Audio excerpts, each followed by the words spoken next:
Assalamualaikum warahmatullahi wabarakatuh. Halo kawan bisa, apa kabarnya? Semoga kawan bisa dimanapun berada selalu dalam keadaan sehat dan tentunya berbahagia. Terima kasih telah menyaksikan podcast Bisa Sehat atau bincang santai seputar kesehatan. Yang pada episode kali ini, saya Gita sebagai host akan menemani kawan bisa sampai beberapa menit ke depan. Namun sebelumnya, jangan lupa untuk nyalakan lonceng notifikasi agar kawan bisa tidak ketinggalan informasi menarik lainnya seputar kesehatan. Juga jangan lupa klik subscribe, like, komen. Baik, kawan bisa.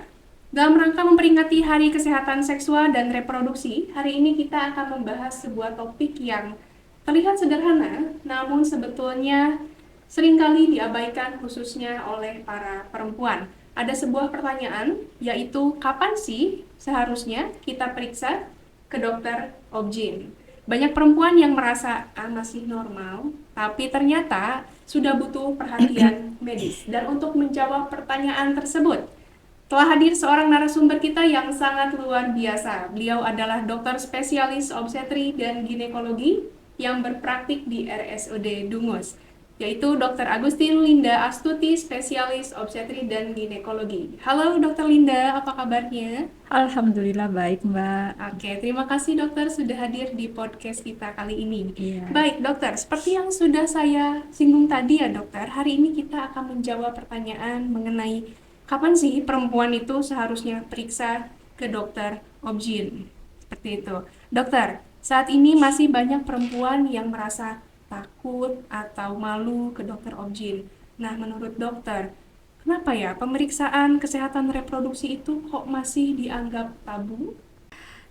Jadi untuk pemeriksaan objin memang kita dianjurkan untuk sedini mungkin karena kita supaya lebih mendeteksi dari kelainan atau gejala awal yang mestinya memang harus sudah bisa deteksi dan memang eh, rata-rata orang-orang itu terutama pada kalangan perempuan itu memang menganggap tabu karena masih kental ya akan budaya dan dari segi agama mungkin mereka menganggap bahwa perbincangan tentang seksualitas atau tentang organ-organ kewanitaan itu masih dianggap sesuatu yang sensitif seperti itu, Mbak. Oke, baik.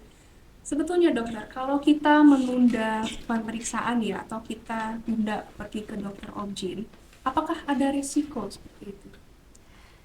Iya, jadi kalau untuk kita menunda karena kita khawatir atau karena kita takut dan lain sebagainya, itu sebenarnya akan membuat sesuatu yang semestinya bisa terdeteksi lebih awal, akhirnya bisa menjadi sesuatu yang mengalami suatu komplikasi ya seperti itu, atau mungkin suatu pemberatan dari suatu gejala seperti itu. Nah dokter, ini pertanyaan yang penting. Apa saja tanda-tanda yang seharusnya membuat perempuan sadar, aku harus periksa nih sekarang?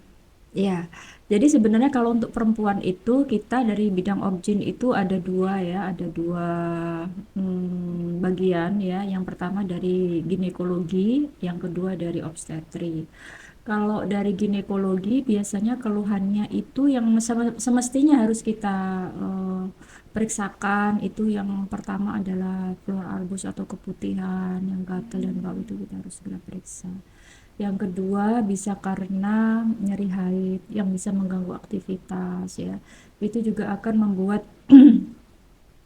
suatu gejala yang bisa menjadi pemberat kalau kita nanti menyepelekan ya. Jadi memang itu harus segera dibawa ke dokter obgyn ya untuk diketahui penyebabnya ya.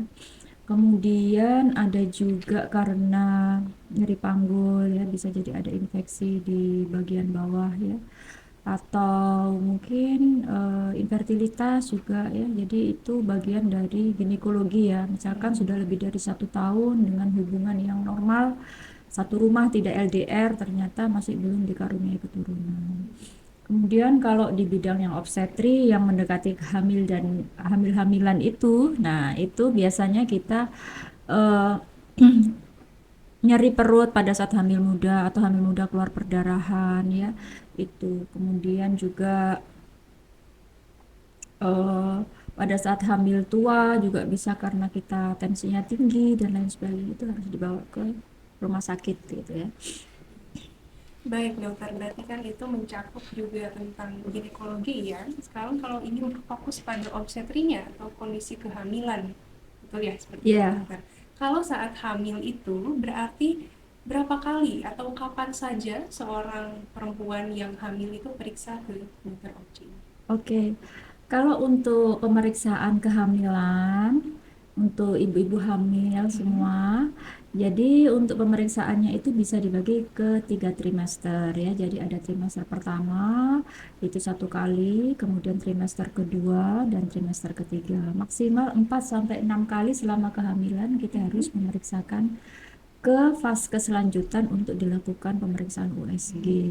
Jadi pemeriksaan pertama itu kita untuk mengetahui usia kehamilan pada saat ke awal ya, pada saat awal, kemudian Mhm. trimester yang kedua untuk mengetahui organogenesisnya bagaimana, apakah ada kelainan. Kemudian untuk yang trimester ketiga kita lebih cenderung untuk bagaimana mempersiapkan persalinan seperti itu. Baik dokter, dari sekian banyaknya yang tadi dokter ceritakan ya, berarti kan banyak sekali keluhan-keluhan yang seringkali dirasakan oleh perempuan ya. Nah tapi dok, masih banyak nih perempuan yang suka bilang, temen aku juga gitu, jadi kayaknya biasa aja, karena teman-temanku juga kayak gitu, jadi mungkin aku normal-normal aja.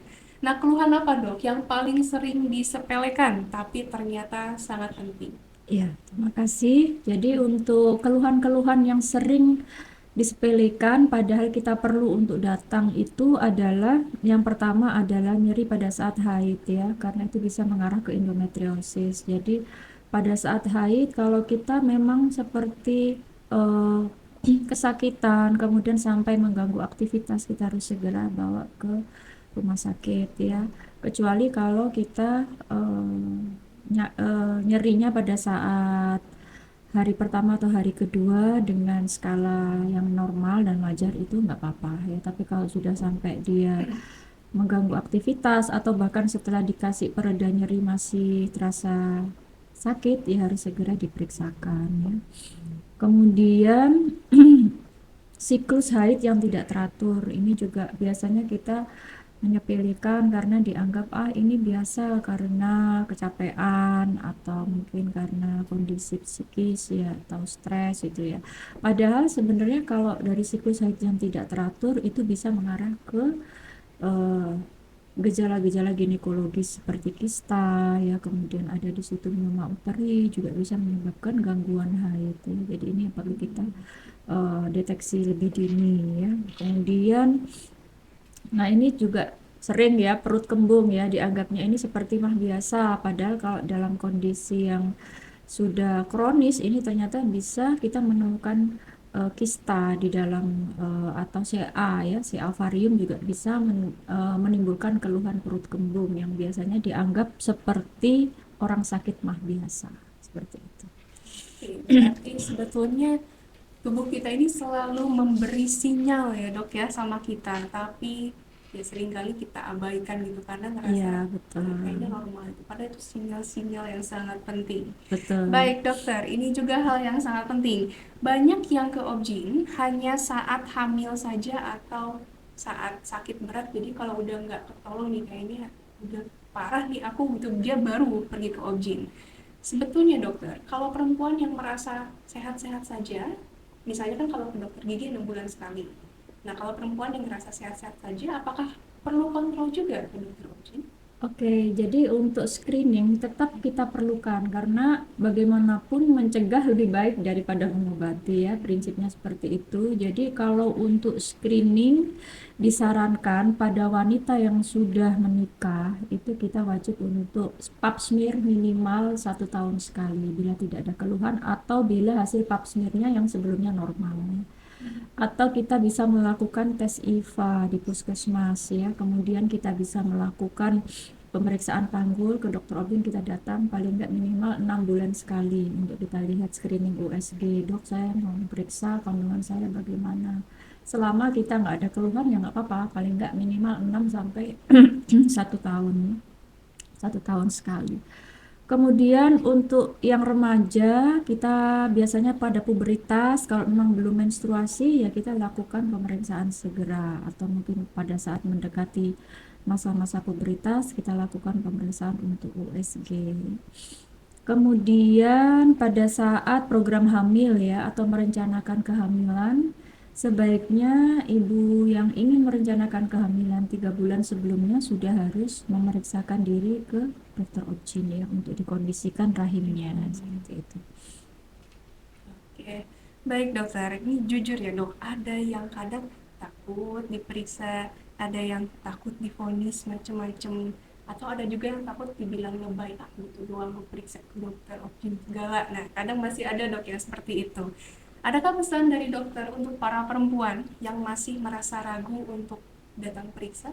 Ya, jadi sebenarnya memang manusiawi kalau kita itu takut karena kebanyakan orang itu dia takut periksa karena takut ketahuan penyakitnya gitu seperti itu. Padahal kalau kita tahu lebih awal, insya Allah untuk pengobatannya akan masih lebih ringan daripada kita tahunya setelah misalkan stadiumnya atau gejalanya lebih berat gitu. Jadi tidak boleh terlalu takut ya, kita periksa seperti biasa dan kita harus bersyukur kalau kita ketahuan penyakitnya lebih awal gitu karena pengobatannya pasti masih lebih ringan. Seperti itu. Baik, dokter, kalau boleh, satu pesan penting di hari peringatan kesehatan seksual dan reproduksi tanggal 12 Februari ini, apa yang ingin dokter sampaikan kepada para perempuan? Terima kasih, saya Dr. Linda, spesialis obgyn dari RSUD Dumus Madiun, mengajak kepada seluruh perempuan dan wanita yang ada di Madiun khususnya untuk tidak takut dan khawatir di dalam melakukan screening lebih dini terhadap dirinya sendiri, bisa dengan tes IVA, pap smear, atau sadari dengan pemeriksaan payudara sendiri, sehingga kita bisa lebih aware dan mengetahui kondisi terkini dari tubuh kita. Semoga kita semua dalam kondisi yang sehat dan bisa melakukan aktivitas seperti yang kita harapkan. Terima kasih. Oke, baik kawan bisa. Jadi periksa itu bukan berarti kita sakit, tapi merupakan bentuk sayang dan cinta terhadap diri kita. Terima kasih banyak Dokter Linda untuk Sama-sama. ilmunya hari ini ya, sangat inspiratif sekali dan tentunya sangat bermanfaat. Baik kawan bisa, semoga obrolan hari ini membuat kita semua lebih peka terhadap tubuh kita sendiri dan tidak ragu untuk cek kesehatan seksual dan kesehatan reproduksi. Ingat, semakin cepat diperiksa, semakin baik kualitas hidup kita. Jangan lupa untuk selalu dukung kami dengan like dan share channel YouTube RSUD Dumus untuk Indonesia yang lebih sehat. Saya Dita, pamit undur diri. Sampai jumpa pada podcast Bisa Sehat berikutnya. Wassalamualaikum warahmatullahi wabarakatuh.